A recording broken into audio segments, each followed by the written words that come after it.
Hi, this is Veda from F4 Trade Education. Welcome to Post Market Report, March 9ஆம் தேதி. So இன்னைக்கு வந்து ஒரு ஹியூஜான ஒரு கேப் டவுன் நிஃப்டி பேங்க் நிஃப்டில இருந்து இந்தியன் இண்டிகேட்டர்ஸ் எல்லாமே வந்து ஒரு நெகட்டிவ். ஐடி மட்டும் ஒரு சின்னதா ஒரு கிரீன் கலர்ல பாசிட்டிவ் க்ளோசிங் நடந்திருக்கு. அதுவும் பெருசா கிடையாது. விப்ரோவுடைய ஒரு எஃபெக்ட்னு கூட சொல்லலாம். நிஃப்டில இன்னைக்கு விப்ரோ வந்து ஒரு 1% வரைக்கும் ஏறி இருக்கு. ஸோ இதெல்லாம் தாண்டி அடுத்த கட்ட நகர்வா மார்க்கெட் எதை நோக்கி போக போகுது.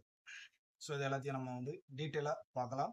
இது வரைக்கும் நீங்கள் நம்ம சேனலை சப்ஸ்கிரைப் பண்ணாமல் பார்த்தீங்கன்னா சப்ஸ்கிரைப் பண்ணிட்டு பாருங்கள். நீங்கள் எங்களுக்கு கொடுக்கக்கூடிய ஒரு மிகப்பெரிய சப்போர்ட்டாக இருக்கும். வாங்க நம்ம இப்போ வீடியோக்குள்ள போய்.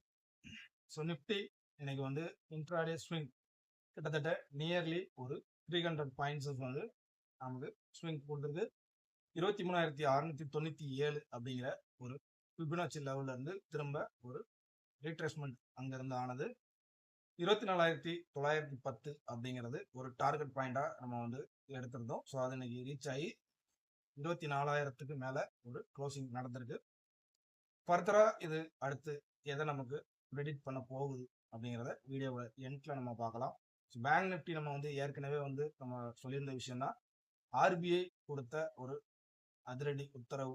அந்த உத்தரவின் காரணத்தினால பேங்கிங் ஸ்டாக்ஸஸ் எல்லாமே வந்து போன வாரமே வந்து நல்லா இறங்கி இருந்துச்சு. ஸோ அதுவும் சேர்த்து ஸோ இந்த மிடில் ஈஸ்டோடைய வார் டென்ஷனும் இணைந்து மார்க்கெட்டை வந்து இன்னைக்கு நல்ல ஒரு இறக்கம். ஸோ குளோபல் லெவல்லையே வந்து பார்த்தீங்கன்னா ஏஷியன் மார்க்கெட் இன்னைக்கு ஜப்பான் நல்ல ஒரு இறக்கம். ஹாங்ஷாங் 1.5% வரைக்கும் இறங்கி ஒரு ரெக்கவரி மோட ஆச்சு. சவுத் கொரியன் மார்க்கெட் வந்து கிட்டத்தட்ட ஒரு 8% வரைக்கும் இறங்கி திரும்ப ஒரு 2% வந்து ரெக்கவர் ஆயிருக்கு. குறிப்பா யூரோப் மார்க்கெட் வந்து இன்னைக்கு பெருசா எதிர்பார்க்கப்பட்ட ஒரு விஷயமா தான் நம்ம பார்த்தோம். ஸோ யூரோப் மார்க்கெட்ல ஏதாவது ஒரு பாசிட்டிவ் சென்டிமெண்ட் வருமானு. பட் யூரோப் மார்க்கெட்டுமே இன்னைக்கு 3 இண்டெக்ஸஸுமே வந்து 1.5%ல இருந்து 1% வரைக்கும் நெகட்டிவ்ல தான் வந்து இப்பவும் ட்ரேட் ஆகிட்டு இருக்கு. இந்தியன் மார்க்கெட்டை பொறுத்த வரைக்கும் இன்னைக்கு வந்து ஃபியூச்சர் அண்ட் ஆப்ஷன்ஸ்ல ஒரு டாப் கெய்னர் லிஸ்ட்ல நம்ம வந்து பார்க்கும்போது அவென்யூ சூப்பர் மார்க்கெட் வந்து நல்ல ஒரு ஏற்றம் கொடுத்துருந்துச்சு. இந்த இறக்கத்திலையுமே கூட கிட்டத்தட்ட வந்து நம்ம அவென்யூ சூப்பர் மார்க்கெட்டுடைய இந்த ஏற்றம் அப்படிங்கிறது ஸோ அவங்களுடைய Q3 ரிசல்ட்டுமே வந்து நல்லா கொடுத்துருந்தாங்க. அது மட்டும் இல்லாமல் ஸ்டோர்ஸஸோடைய இன்க்ரீஸ்மெண்ட்டும் வந்து 2026ல் அதிகபட்சமாக ஸ்டோர்ஸஸ் வந்து இன்க்ரீஸ் பண்ண போகிறதா நிர்வாகத்தினுடைய அறிக்கையும் வந்திருக்கு. ஸோ இதனால அவென்யூ சூப்பர் மார்க்கெட் நல்ல ஒரு பர்ஃபார்மன்ஸ் இன்னைக்கு கொடுத்துருந்துச்சு. அதே மாதிரி வந்து நம்ம டோரன் ஃபார்மாவும் பேசணும். ஸோ டோரன் ஃபார்மாவும் இன்னைக்கு வந்து நல்ல ஒரு ஏற்றம் கொடுத்துருக்கு. ஸோ அதே நேரம் நெகட்டிவ் சைடில் ஒரு ரெஃபண்டோ லூசர் அப்படின்னு பார்க்கும்போது பிஜி எலக்ட்ரோ பிளாஸ்ட் வந்து கிட்டத்தட்ட 14% வரைக்கும் இன்னைக்கு இறங்கி இருந்துச்சு. பட் இதனுடைய இறக்கம் அப்படிங்கிறது கண்டினியூஸா இன்னும் தொடரக்கூடிய வாய்ப்புகள் இருக்குமா அப்படிங்கிறத நம்ம வந்து பொறுத்திருந்து தான் பார்க்கணும். ஸோ இந்த மிடில் ஈஸ்டோடைய ப்ராப்ளம்ஸ் வந்து அடுத்தடுத்து என்னென்ன ஒரு டிசிஷனை கிளப்ப போகுது அப்படிங்கிறத ஸோ எதிர்பார்த்த மாதிரியே வந்து பிரெண்ட் க்ரூடு வந்து கிட்டத்தட்ட இன்னைக்கு $104 மேல கரண்ட்ல ட்ரேட் ஆயிட்டு இருக்கு. $94-95 நமக்கு வந்து ஃப்ரைடே க்ளோசிங் இருந்தது. கிட்டத்தட்ட திரும்ப ஒரு பிரெண்ட் க்ரூடோடைய ஏற்றம் இன்னும் கண்டினியூஸ் ஆகலாம் அப்படிங்கிறது குளோபல் லெவலில் ஒரு எதிர்பார்க்கக்கூடிய ஒரு எதிர்பார்ப்பாக இருக்கு. ஸோ பிரெண்ட் க்ரூட் இன்னும் ஏற்றத்தை கொடுத்தால் இந்தியன் மார்க்கெட் இன்னும் ஒரு இறக்கத்தை சந்திக்கிறதுக்கான வாய்ப்பும் இருக்கு. குறிப்பா இன்னைக்கு ஒரு பெரிய ரெக்கவரி வந்து எதிர்பார்க்கப்பட்டது தான் இந்தியன் மார்க்கெட்ல. பட் ஆனா யூஎஸ்டிஐஎன்ஆர் வந்து கீழே விழுந்திருக்கு. திரும்பவும் 92.30 அப்படிங்கிற லெவல்ஸ்ல இன்னைக்கு ட்ரேட் ஆகிட்டு இருந்துச்சு. ஸோ இந்த யூஎஸ்டிஐஎன்ஆருடைய எஃபெக்டும் வரக்கூடிய நாட்கள்ல இருந்தால் நாளைக்கு குறிப்பா எக்ஸ்பைரி இருக்கு. ஸோ இதையெல்லாம் நம்ம சேர்த்து பார்க்கும்போது கண்ணுக்கு எட்டுன தூரம் வரைக்கும் எந்த ஒரு பாசிட்டிவ் சென்டிமெண்ட்டும் மார்க்கெட்ல இல்லை. ஸோ இன்னைக்கு வந்து அத்தி புத்தார் போல ரிலையன்ஸ் இண்டஸ்ட்ரீஸ் ஒரு ஏற்றம் கொடுத்துருக்கு. பட் ரிலையன்ஸ் இண்டஸ்ட்ரீஸ் மட்டுமே வந்து Nifty 50 ஒரு தூக்கி நிறுத்திடுமா அப்படிங்கிறதையும் நம்ம வந்து யோசனை பண்ண வேண்டியிருக்கு.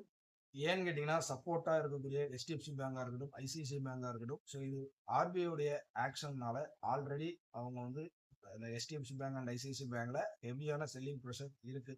ஸோ இது நாளைக்குமே வந்து தொடர்றதுக்கான வாய்ப்புகள் இருக்கு.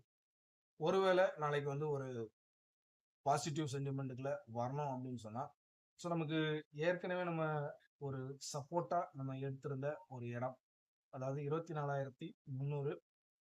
ஸோ நாளைக்கு ஒருவேளை ஒரு பாசிட்டிவ் மூவ்மெண்ட்டுக்குள்ள வரணும் அப்படின்னா, அந்த இடத்துக்கு மேல க்ளோசிங் நடக்கணும். அதாவது ஒரு டெய்லி க்ளோசிங் நடக்கணும். நம்ம வீக்லி எக்ஸ்பைரியோடைய கிரெடிட் வந்து என்னங்கிறத நம்ம வந்து பார்த்துடலாம். ஸோ கிட்டத்தட்ட இப்போ நமக்கு இன்னைக்கு வந்து 23,697. ஸோ அதுக்கப்புறமா வந்து பார்த்தீங்கன்னா, அங்கிருந்து ஒரு ரெசிஸ்டன்ஸ் லெவலா நம்ம எடுத்தது 23,910. ஸோ அந்த 23,910ங்கிறது ஒரு ஸ்ட்ராங்கான ஒரு சப்போர்ட்டா நாளைக்கு கிரெடிட் ஆகும். பட் ஆனால் இப்போ கரண்ட் டைம்ல வந்து பார்த்தீங்கன்னா, டவ் ஜோன்ஸ் கிட்டத்தட்ட 1%க்கு மேல நெகட்டிவ்ல போயிட்டு இருக்கு. ஸோ இது யூஎஸ் மார்க்கெட்டுடைய ஓப்பனிங்ல ஹெவியா இம்பாக்ட் ஆகும். ஸோ யூஎஸ் மார்க்கெட்டுடைய லெவல்ஸ் என்னவாக இருக்க போகுதுங்கிறத நம்ம வெயிட் பண்ணி தான் பார்க்கணும். ஸோ அதனால வந்து எக்ஸ்பைரியில் நாளைக்கு நமக்கு வந்து மார்க்கெட் ஓப்பனிங்க்கு அப்புறமா நம்ம வந்து ஒரு ட்ரேடிங் டிசிஷன் எடுக்கிறது தான் ஒரு பெட்டர் சாய்ஸாக இருக்கும்.